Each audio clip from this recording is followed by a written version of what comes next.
Pagi ini saya masih ingin melanjutkan apa yang saya sampaikan kayaknya 2 hari yang lalu, saudara ya. Kita sambung lagi tentang membangun manusia roh. Karena ada banyak yang chatting rupanya penasaran pengen dilanjutkan tentang wajah dari makhluk roh yang sorgawi yang kedua. Saya coba bagi sama saudara. Tapi tentu kita mesti membaca dari awal kembali tentang bagaimana kita membangun manusia roh, ya. Supaya roh kita kuat, ya mesti dibangun, saudara ya. Roh kita tajam, mesti punya namanya respon-respon yang jelas lewat perbuatan-perbuatan yang nyata. Yang ditunjukkan lewat gambar makhluk roh itu, wajah makhluk roh itu. Kita baca mulai dari ayat yang ketiga ya. Yehezkiel pasal 1 ayat 3 sampai 10. Kita baca bergantian. Saya baca ayat yang ketiga, Anda 4, nanti 10-nya sama-sama. Yehezkiel pasal 1 ayat yang ketiga, begini kata firman Allah. Datanglah firman Tuhan kepada Imam Yehezkiel anak Busi di negeri orang Kasdim di tepi sungai Kebar, dan di sana kekuasaan Tuhan meliputi dia. Ayat 4 terus. Lalu aku melihat sungguh angin badai bertiup dari utara dan membawa segumpal awan yang besar dengan api yang berkilat-kilat, dan awan itu dikelilingi oleh sinar. Di tengah-tengah api itu kelihatan seperti suasa mengkilat. Ayat 5. Dan di tengah-tengah itu juga ada yang menyerupai 4 makhluk hidup, dan beginilah kelihatannya mereka menyerupai manusia. Ayat yang ke-6.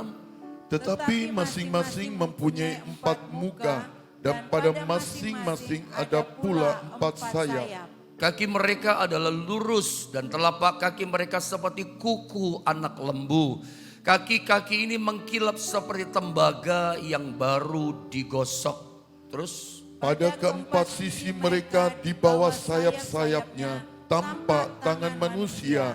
Mengenai muka dan sayap mereka berempat adalah begini. Ayat 9 ya. Mereka saling menyentuh dengan sayapnya. Mereka tidak berbalik kalau berjalan. Masing-masing berjalan lurus ke depan. Ayat 10 bersama-sama kita membaca 2, 3. Muka mereka kelihatan begini. Keempatnya mempunyai muka manusia di depan. Muka singa di sebelah kanan. Muka lembu di sebelah kiri. Dan muka Raja Wali di belakang. Saya mengulang sedikit untuk nyambung pada bagian wajah yang kedua dari makhluk rohani yang ada di sorga itu. Lihat langsung saja pada ayat yang ketiga next berikutnya dikatakan begini. Datanglah firman Tuhan kepada Imam Yehezkiel anak Busi, dikatakan di negeri orang Kasdim, di Babel, ya di tepi sungai Kebar. Mereka di tanah pembuangan, diperbudak di Babel karena kalah perang. Ya, nyembah berhala, nyembah dewa-dewa. Ya percaya kepada Tuhan, masih pegang jimat-jimat. Ya imannya masih iman yang plus. Kayaknya Tuhan gak cukup buat mereka. Makanya Tuhan izinkan masuk pada masa kesengsaraan. Tuhan izinkan mereka mengalami aniaya.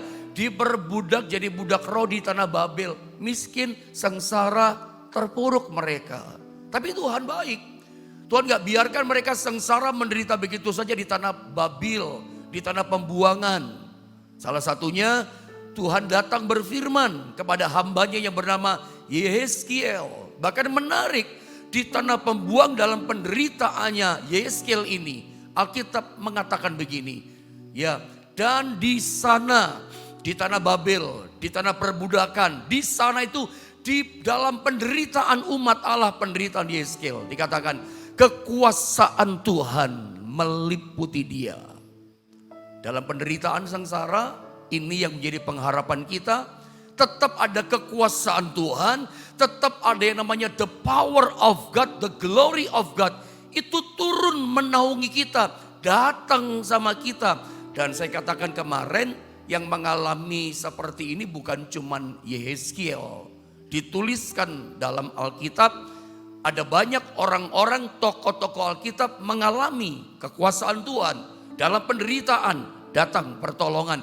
Ketika kita membaca kalimat yang mengatakan kekuasaan Tuhan meliputi dia, itu pasti sign wonder. itu pasti sesuatu tanda ajaib dari Tuhan. Bukan hal yang biasa. Masa iya kekuasaan Allah yang maha besar meliputi kita. Cuman kita mengalami hal yang biasa-biasa. Kita pasti mengalami hal yang luar biasa. Kita pasti mengalami perkara yang besar. Berapa banyak saudara pagi ini yang sedang menantikan mengharapkan perkara yang besar kayak begini dari Tuhan. Ketika bicara kemuliaan Tuhan meliputi kita, itu bisa bicara berkat yang datang. Bisa bicara kesembuhan yang datang. Bisa bicara keajaiban yang besar. Bisa bicara mujizat yang besar yang kita nantikan datang sama kita. Itu kayaknya bisa doa kita dijawab. Itu namanya kekuasaan Tuhan, kemuliaan Tuhan datang meliputi kita. Bukan cuma di Yeskiel. Ada Nabi Musa, ada Elia. Dan saya katakan kemarin bagian akhir. Dan semua orang yang diliputi kemuliaan Tuhan. Semua orang yang mengalami datangnya the power atau the glory of God. Itu selalu punya respon dan memang diminta respon. Nah, untuk bisa merespon ini butuh melatih manusia roh kita. Makanya pagi ini mungkin sampai besok kalau Tuhan kehendaki. Saya masih bicara tentang membangun manusia roh. Selesai membangun manusia roh, bagaimana kita memperkuat manusia roh, dibangun jadi kokoh, jadi kuat, supaya komplit begitu kira-kira maksud saya.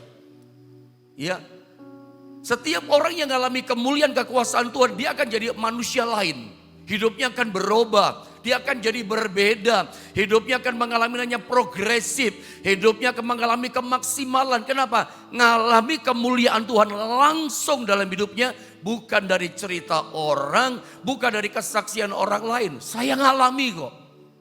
Orang yang ngalami langsung kemuliaan dan kekuatan Tuhan, pasti dia jadi manusia yang lain. Berbeda, ngalami Tuhan kok. Dan makanya saya tuliskan pada bagian ini, setiap kali Tuhan buat sesuatu dalam kehidupan kita, kemuliaannya dinyatakan, kekuatannya, the powernya turun sama kita. Dia berikan mujizatnya, dia berikan berkatnya, dia berikan jawaban-jawaban doa yang tadinya lama mungkin belum dikabulkan, sekarang dikabulkan. Ingat, Tuhan selalu menuntut, meminta namanya respon kita. Respon apa? Respon manusia rohani kita. Manusia roh kita merespon. Kalau Anda gak merespon gak bisa. Atau mungkin saya sederhanakan supaya Anda nangkep ya. Saya mau kaitkan langsung masuk di ayat 10. Anda kalau gak punya respon manusia roh. Karena Allah itu kan roh. Caranya harus pakai roh juga. Allah tidak kelihatan. Allah bekerja itu senyap gak kelihatan tanpa suara. Ya, karena Allah roh adanya. Makanya caranya, frekuensinya mesti sama. Caranya mesti caranya Allah. Harus pakai manusia roh kita meresponnya. Bukan daging. Daging kita banyak kekurangan Pak. Banyak kelemahan. Caranya frekuensinya harus sama. Allah itu roh adanya, meresponnya kita, pendekatannya juga pakai manusia roh. Makanya harus dibangun, harus kuat manusia roh kita. Harus punya respon beberapa hal. Kemarin yang pertama respon kita harus punya seperti lembu. Rela berkorban, rela menyangkal diri. The servanthood, ya, menghamba, mengabdi. Kemarin kita belajar, coba kita baca dulu ayatnya deh. Saya tadi langsung loncat ya. Yeskiel 1 ayat 10, lihat. Muka mereka kelihatan begini, ini makhluk roh. Ya, gambaran pribadi Tuhan sendiri. Setiap wajah, 4 wajah ini menggambarkan sifatnya Allah, karakternya Allah yang roh adanya. Dan itu mesti menjadi respon ada dalam hidup kita. Kalau nggak ada pada kita, jangan mimpi. Jangan mimpi, saya katakan. Jangan mimpi hidupmu mengalami kemuliaan Tuhan. Anda gak akan pernah mengalami yang namanya kekuasaan Tuhan meliputi kita. Anda gak pernah mengalami namanya mujizat, keajaiban Tuhan yang besar. Kalau benar itu yang sedang Anda nantikan. Berapa banyak saudara pagi ini sedang menantikan perkara yang besar dari Tuhan. Respon manusia roh kita, manusia rohani kita mesti dibangun. Yang pertama, kita mesti punya ini. Saya baca ya. Maka mereka kelihatan berdiri keempatnya seperti muka manusia di depan, muka singa di sebelah kanan, muka lembu di sebelah kiri, dan muka rawa jeli di belakang. Saya acak kemarin yang paling sederhana. Anda lihat, yang pertama saya terangkan kemarin, muka lembu. Muka manusia, muka singa sebelah kanan, lembu sebelah kiri, belakang Raja Wali. Doakan supaya bisa disingkapkan 4 ini. Lembu kemarin sudah, itu bicara servanthood, menghamba, melayani. Lembu akhir hidupnya cuma dikorbankan, disembelih, darahnya ditumpahkan, pengorbanan. Anda mau ditolong Tuhan, Anda harus punya sikap hati ini loh. Ya, caranya mesti begini. Sorga akan turun tangan, sorga akan bergerak dimanapun ada bergerak. Sorga akan support saudara dalam segala keadaan. Terlepas apapun kesusahan, penderitaan kita hadapi. Saya yakin, seyakin-yakinnya sorga bergerak support saudara. Asal responmu seperti yang diingini sama sorga. Diingini sama Tuhan. Respon kita yang pertama kayak wajah makhluk orang yang pertama itu seperti lembu. Lembu itu servanthood, menghamba. Saya pernah ajarkan khusus tentang hamba. Ada ingat kisah tentang siapa itu namanya? Yosua. Kisah tentang kepahlawan Yosua itu luar biasa. Ketika kita dengar nama Yosua, apa yang mendarat di otak kita, di kepala kita? Wah, pahlawan, jagoan perang. Betul.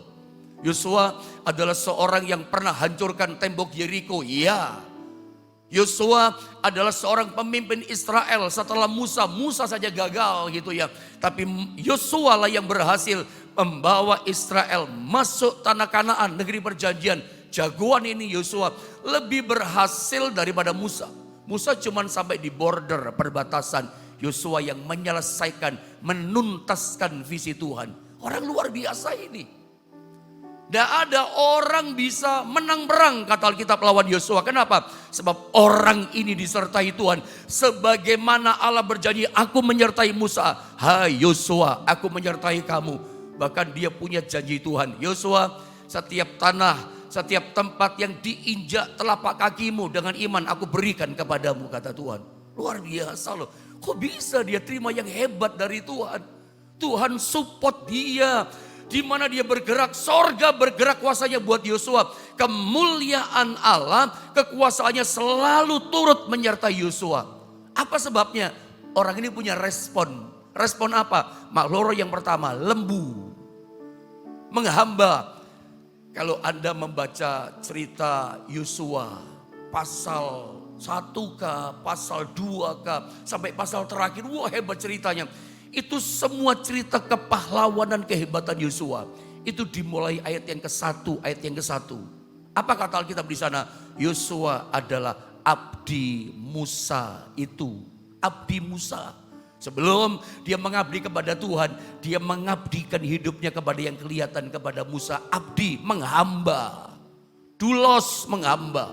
Servanthood, menghamba, melayani. Jadi sederhana saja saya mau katakan. Kalau Anda memang diliputi kekuasaan Tuhan dalam keadaan apapun kita hadapi. Semangat menghamba ini mesti ada. Semangat lembu ini mesti ada pada kita. Spirit ini ada gak? Dalam manusia rohani kita. Semangat pengorbanan menghamba ini ada atau tidak sama Tuhan. Kalau tidak ya jangan ngimpi. Sorry saya katakan. Sorry to say saya bilang kepada Anda. Kalau Anda gak punya semangat menghamba sama Tuhan, gak bisa. Tidak bisa saya katakan. Karena kedalaman rohani seseorang. Bahkan saya berani katakan kehebatan seseorang, kesuksesan seseorang, tingkat luar biasa seseorang. Itu pasti hampir bisa dipastikan tidak bisa dilepaskan dari pengabdiannya, penghambaannya. Kalau dia seorang businessman, dia pasti mengabdi betul sama pekerjaannya itu. Sampai ngerti. Dia mengabdi itu sama profesinya itu. Makanya dia sukses. Ngerti semua seluk-beluknya. Pengabdian itu penting. Sama dengan kita hamba Tuhan. Sama dengan manusia roh kita. Sama dengan iman kita.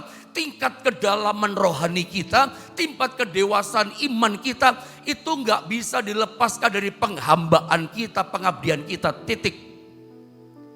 Mau dewasa rohani. Menghamba, mengabdi. Mau iman kita kuat, menghamba, mengabdi. Mau mengalami pribadi Tuhan, menghamba, mengabdi. Sederhana, berkat itu datang setelah pengabdian. Kadar pengabdian kita kepada Tuhan adalah kadar berkat Tuhan untuk kita. Berkat datang setelah pengabdian, gak usah khawatir. Mengabdi dulu, baru berkat datang. Pengabdian dulu, baru mengabdi. Anda gak ngarep berkat asal menghamba, oh pasti kuasa Tuhan meliputi saudara. Jadi pagi ini sederhana. Poin yang pertama, manusia rohani kita ini harus mau mengabdi sama Tuhan. Sebab wajah yang pertama itu lembu, spirit ini mesti ada pada roh kita. Kalau enggak, nggak bisa ditolong. Bahkan tak tertolong oleh kuasa Tuhan. Tuhan sorga hanya senang, hanya mau menurunkan kuasanya meliputi seseorang yang seperti lembu spiritnya. Saya berdoa Anda bisa tangkap ini mulai sekarang. Oh, ternyata mesti mengabdi. Iya. Mengabdi kepada Tuhan. Pagi-pagi sebelum kita kerja, datang sama Tuhan. Itu pengabdian tuh sama Tuhan. Memuji Tuhan itu mengabdi. Menyenangkan Tuhan. Menyembah Tuhan. Dalam gereja kita masing-masing, kita mengabdikan diri kita, menghambakan diri kita pada pelayan pekerjaan Tuhan. Itu penghambaan tuh, itu servanthood, itu gambaran seekor binatang lembu. Saudara, harus ada pada kita. Ini kunci pertama, dan ini penting loh. Ini memang sesuatu bahasa rohani, hanya orang Kristen rohani yang ngerti. Orang Kristen duniawi nggak suka berita begini, akan berontak. Apa-apaan ini, pengajaran apa? Nggak ada orang mau menghamba. Apalagi ada orang sukses. Apalagi ada orang berhasil dalam pekerjaan karena kepintaran saudara. Tapi kalau Anda mau ditolong Tuhan pagi ini cuma satu kuncinya. Nomor satu adalah ini. Menghambakan diri. Pengabdian itu penting. Nah, saya masuk yang kedua saudara. Yang kedua ini kita mesti punya juga. Wajah yang kedua secara acak adalah wajah manusia. Wajah manusia ini bicara apa? Spirit apa buat kita? Respon apa buat manusia rohani kita yang kita wujudkan dalam kehidupan kita, dalam kita mengabdi kepada Tuhan. Ini bicara apa? Wajah manusia, seorang manusia wajah ini. Wajahnya wajah orang, wajahnya wajah manusia, makhluk rohani ini. Ini bicara tentang relationship, connection dengan orang lain. Ini bicara membangun hubungan komunitas dengan orang lain. Jadi ini penting, spirit yang kedua. Respon kedua manusia roh kita mesti dibangun, diperkuat, dibangun. Kita mesti punya spirit ini, suka relationship sama orang. Bukan ego yang ditonjolkan, ada koneksi dengan orang. Karena gini, coba Anda lihat gambar berikutnya. Kenapa saya katakan manusia di sini gambar relationship, fellowship dengan orang? Karena gini, manusia kita memang diciptakan sebagai makhluk sosial. Manusia nggak bisa hidup sendiri. Dari mulai penciptaan saya jelaskan. Selalu manusia butuh orang lain. Lihat Yesus aja kasih contoh. Waktu dia Allah sebagai manusia datang ke dalam dunia ini dalam pelayanannya. Nggak sendirian. Jelaskan, kita tahu cerita itu. Yesus dalam pelayanannya nggak sendirian. Apakah bisa sendirian? Ya bisa lah, dia Tuhan Allah. Apa yang dia nggak bisa kerjakan meskipun sebagai manusia. Tapi dia kasih contoh. Teladan kehidupan kepada kita umat manusia yang percaya kepadanya. Yesus saja dalam pelayanannya ketika mulai melayani dia pilih 12 murid. Dia pilih 12 rasul. Dia apain sama Yesus? Yesus mentorin mereka. Yesus bagikan hidupnya sama mereka. Yesus sharing hidup sama orang-orang ini 12. Dari 12 ini jadi 500. Jadi 500, kemudian jadi 3.000 orang. Lalu mendunia sampai kemana-mana. Itu dimulai dari 12 orang. Yesus ketika memulai pelayanannya nggak sendiri. Dikasih contoh apa? Membangun koneksi dengan 12 murid. Dia bagikan hidupnya sama mereka. Dia ajari mereka. Itu Yesus. Sampai gereja Tuhan berkembang seperti ini. Mendunia di mana-mana. Hampir 1/3, 2/3 dunia ini percaya pada Yesus. Dan saudara perhatikan, saya mau bawa saudara pada kisah, sampai kepada kisah Paulus, kisah pertobatan Paulus. Coba kita belajar ya, manusia itu memang gak bisa sendiri. Jangan ada ego. Kalau ada jadi orang Kristen tapi semangat rohani kita, roh kita mau sendiri, gak butuh orang saya. Tuhan gak akan tolong saudara. Tidak alkitabiah itu saudara. Kita diciptakan sebagai makhluk sosial. Lihat contoh-contoh di Alkitab. Saya coba kasih value pandangan-pandangan sama saudara. Supaya respon kita kepada Tuhan itu seperti ini. Mau ditolong, mau terima kemuliaan. Ya harus seperti ini. Yang kedua sikap kita, respon kita. Kalau kita baca dalam Kisah Rasul pasal 9 ayat 1 sampai 18.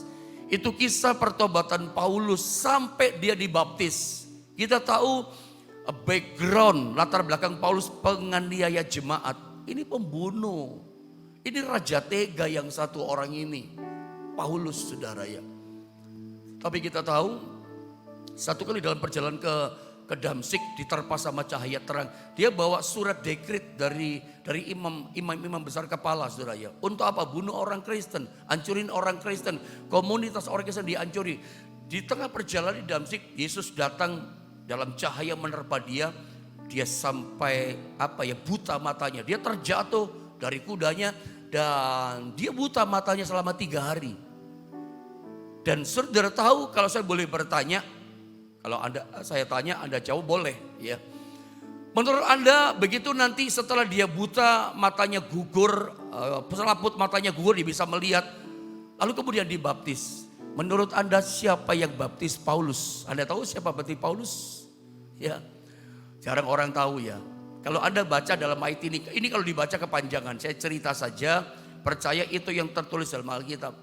Paulus dari buta 3 hari, begitu dia melihat matanya pertama yang dia lihat adalah namanya Ananias. Nanti Anda baca ya, Kisah 9 itu ayat 16, 17, 18. Begitu mata selaput matanya terbuka dari buta, yang dia lihat pertama adalah Ananias. Dan Ananias inilah yang membaptis dia. Bukan cuma itu, Ananias inilah orang pertama yang ngajari Paulus tentang prinsip-prinsip kekristenan. Paulus, lu mesti bertobat, mesti percaya pada Yesus. Kamu mesti bertobat, berikan dirimu dibaptis. Dia nurut, dibaptislah dia sama Ananias. Ananiaslah orang pertama yang mengajarkan Paulus tentang prinsip ketaatan kepada Tuhan, prinsip penghambaan pengabdian. Ananiaslah yang mengajarkan kepada Paulus prinsip cinta Tuhan, prinsip pengorbanan. Ananias yang ngajari guru pertama, guru rohani, mentor rohani. Yang pertama ngajari yang namanya Paulus, itu Ananias. Anda bayangkan, Ananias itu menurut saya orang yang khusus, orang yang memang spesial Tuhan pakai, dikirimkan untuk nolong Paulus. Anda bayangkan kalau Paulus nggak ada Ananias, dia tersesat sampai mati, saudara ya. Paulus pun yang kita kenal dalam Alkitab rasul yang hebat, rasul pekerja keras, pantang menyerah, hampir menyelamatkan setengah benua Eropa. Dia jelajahi, beritakan Injil, sapu tangannya dibawa orang sakit sembuh. Bekas jubah yang dipakai keringetan itu, saudara ya.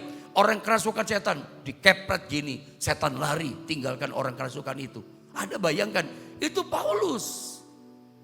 Ternyata yang baptis dia itu Ananias. Dan Ananias orang pertama yang ngajari dia. Paulus pun rasul yang hebat, dia datarannya dipilih Tuhan. Butuh orang lain. Siapa kita gitu? Nggak bisa. Dan Yesus udah ngajari kita kan. Ketika memulai pelayanannya, pilih 12 murid, diajak sharing. Saya pernah ajarkan tentang komsel.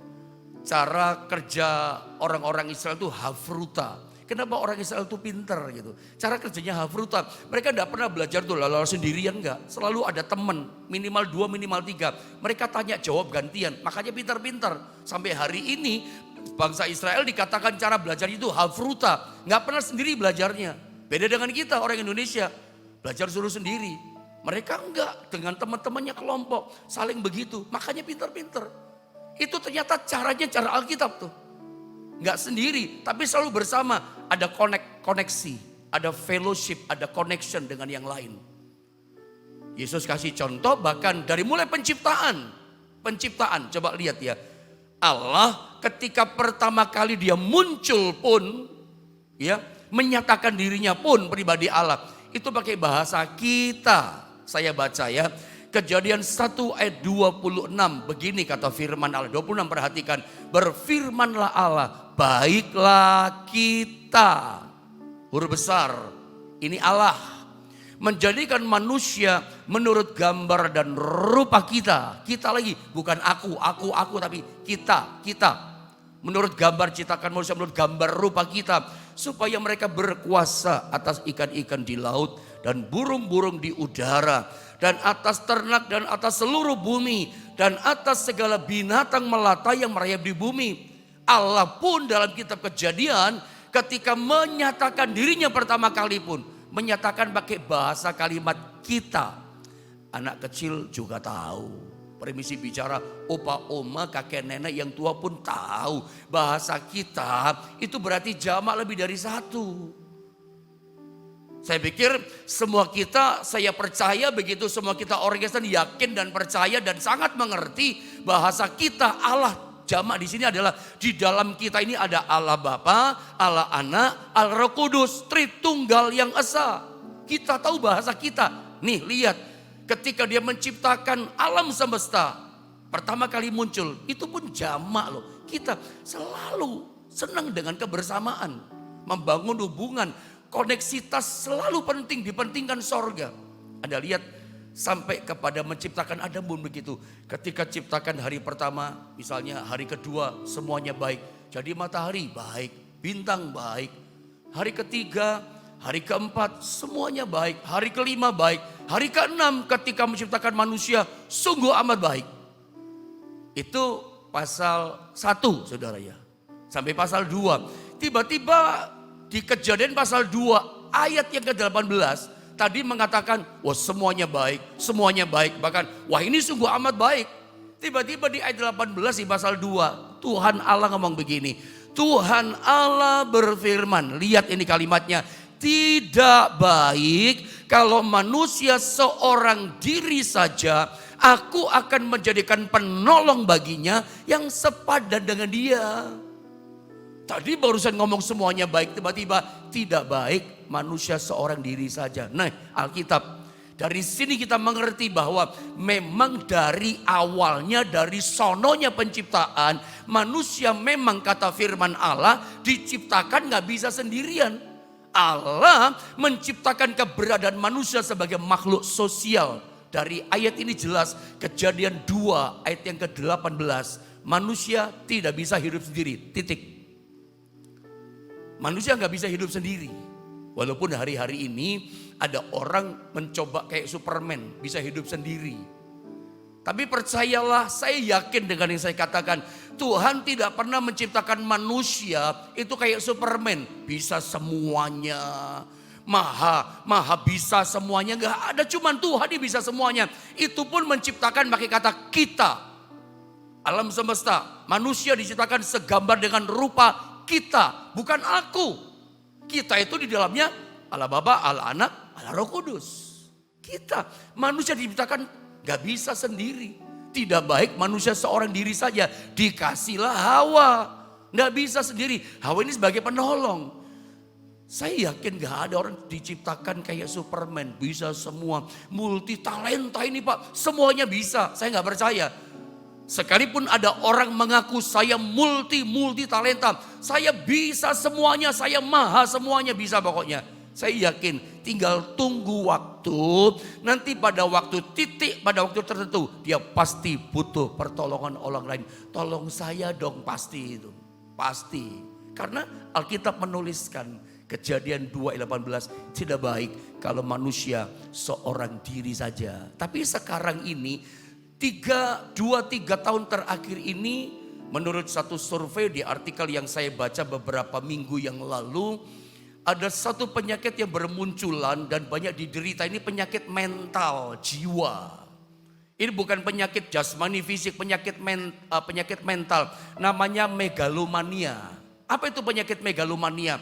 Megalomania itu konon katanya penyakit yang orang itu merasa apa ya? Merasa dia paling benar. Orang merasa megalomania itu, ada pernah dengar gak istilah narsis? Kemana-mana kadang-kadang kita ke mall jalan ya. Orang asik sama HP-nya sendiri sambil ketawa-ketawa sendiri. Dalam hati saya lewat, lapo ini orang, ngapain nih orang. Ketawa sendiri, selfie sendirian. Teman kita kan, narsis lu. Tahu narsis? Fotonya suka sendiri. Ini sorry cuman ngomong. Nggak apa-apa ada foto sendiri. Tapi saya cuman kasih cerita sebagai jendela supaya Anda ngerti. Kadang ada orang itu cinta dengan dirinya sendiri berlebihan. Nah itu megalomania itu. Ya. Dia merasa dirinya paling benar. Orang yang megalomania itu gak bisa, kalau dia seorang pengusaha misalnya. Dia gak bisa percaya sama orang lain. Dia gak bisa mendelegasikan tugas pada orang lain. Orang lain pasti gak bisa. Cuman saya yang bisa. Orang lain gak bisa.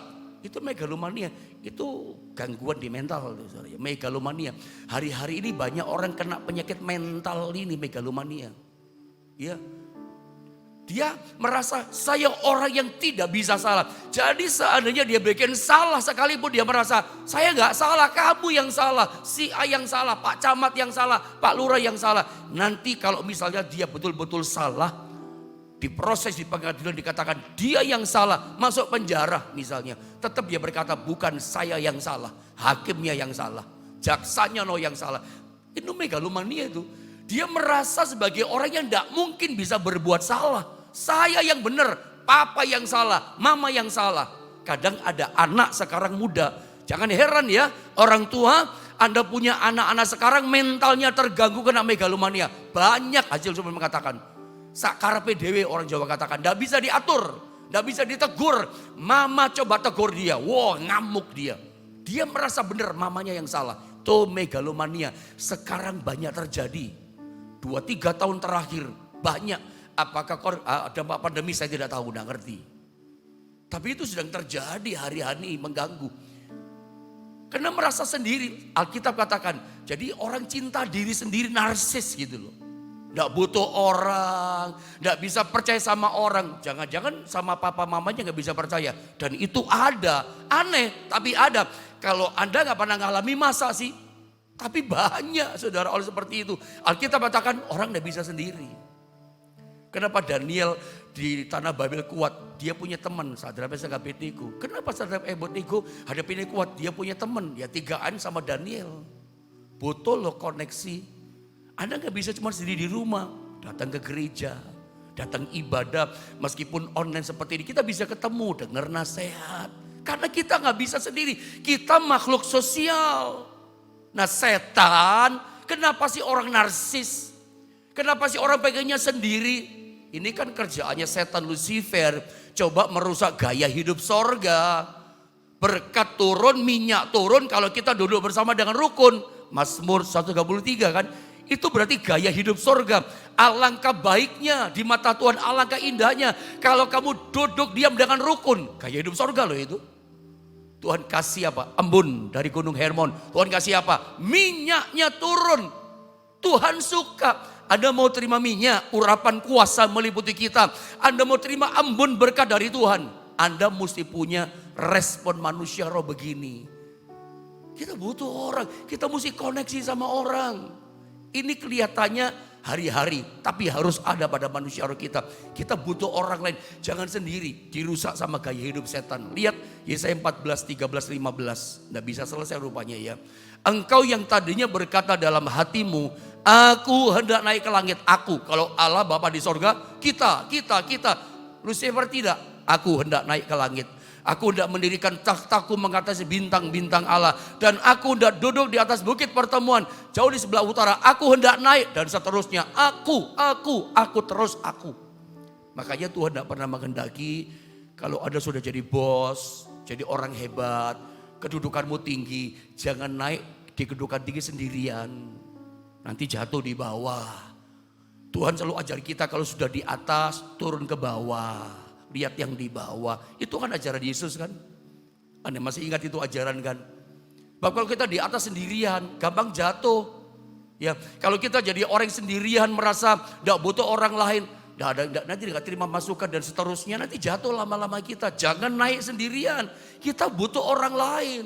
Di bawah kita mesti ada orang lain. Diajak sharing, diajak tukar pikiran gimana ini kerjaan. Kalau enggak, stres Anda nanti ngalami. Saya tutup dengan yang terakhir dengan ini. Saya tutup dengan ini. Amsal 18 ayat 1. Ayo sama-sama kita baca dong ayat terakhir saya kunci dengan ini. Masih berbicara beberapa hal saya. 2, 3. Orang yang menyendiri mencari keinginannya. Amarahnya meledak terhadap setiap pertimbangan. Orang suka menyendiri itu kayak gini loh. Hanya keinginannya aku yang penting. Orang tidak penting. Aku tidak bisa buat salah. Kamu yang salah. Itu orang yang suka menyendiri begitu. Megalomania juga itu. Itu kalau ditegur meledak amarahnya. Orang kalau suka sendiri ya susah dikasih masukan. Orang kalau egonya aku. Ada nasihati. Dimarahin nih saudara sama dia. Saya tidak butuh nasihatmu. Apa itu? Jangan pernah naik sendirian. Kita butuh yang lain. Alkitab udah lihat Yohanes Pembaptis. Yohanes Pembaptis itu memang rohaninya tinggi. Tapi dia suka sendirian di padang gurun. Lihat omongannya. Hai kamu ular beludak. Coba zaman sekarang ya. Ada hamba Tuhan ngomong begitu ngeri. Langsung kosong tuh gereja. Lihat Yohanes Pembaptis. Itu kan itu apa ya, disconnect sama dunia luar. Itu kalau zaman sekarang berarti nggak lihat TV, nggak ada HP, nggak pernah ngobrol, nggak ada internet, nggak ada wifi. Cuman di rumah atau apartemen atau di rumah sendirian, nggak ada apa-apa. Ada bayangan, begitu keluar dia jadi orang aneh nanti. Ngomongnya jadi aneh. Ada bisa bayangkan, ada pernah dengar gak namanya Heath Ledger, pemeran bintang Hollywood, apa itu namanya The Dark Knight-nya film Batman itu ya. Heath Ledger itu kan bintang top waktu itu. Memerankan Joker penjahat. Itu sempurna pemeranannya. Sutradara angkat jempol. Dia menghayati skrip. Apa namanya peran utamanya itu. Dia tinggal di tempat sendirian. Gak keluar begitu lama. Hanya disupport makan dari luar. Dia sendirian. Begitu memerankan film top sekali dia terkenal waktu itu. Tapi setelah dia filmnya sukses tonton. Langsung mati bunuh diri. Kenapa? Suka sendirian gak dia diajak ngomong. Terganggu mentalnya, nggak bisa manusia sendiri. Anda kalau mau kuasa Tuhan meliputi saudara, pertolongan datang. Itu loh, Mazmur 33 itu mesti ada pada kita. Diam dengan rukun, sama keluarga rukun. Jangan merasa, aku udah butuh kamu. Anak berkata, ada butuh papa mama. Oh nggak bisa dong, siapa Anda sebagai Anda nggak butuh orang tua. Orang tua pun masih butuh anak. Semuanya, jadi mesti rukun. Persaudaraan, semangat rukun mesti ada. Sebab di mata Tuhan orang bisa duduk diam bersama dengan rukun. Di gereja, di rumah, di tempat perusahaan, rukun sama karyawanmu. Oh saya percaya berkat Gunung Hermon turun sama saudara. Turun ke Bukit Sion. Tuhan perintahkan berkat ke sana. Anda ngerti maksudnya ya? Yang pertama menghamba, berkat datang setelah penghambaan. Yang kedua, rukun. Kita butuh orang, gak bisa sendiri. Saya berdoa, yang kedua ini pun ada bisa tangkap. Kalau Anda bermusuhan sama orang, cepat berdamai. Permusuhan kita, sakit hati kita, itu membuat kemuliaan Tuhan tidak bisa meliputi kita. Kunci kedua kita udah dapat. Oh ternyata gitu ya. Untuk doaku dijawab, ya. Kepahitan hati mesti gak ada. Kita butuh kok orang. Saya berdoa pagi ini Tuhan melawat setiap kita.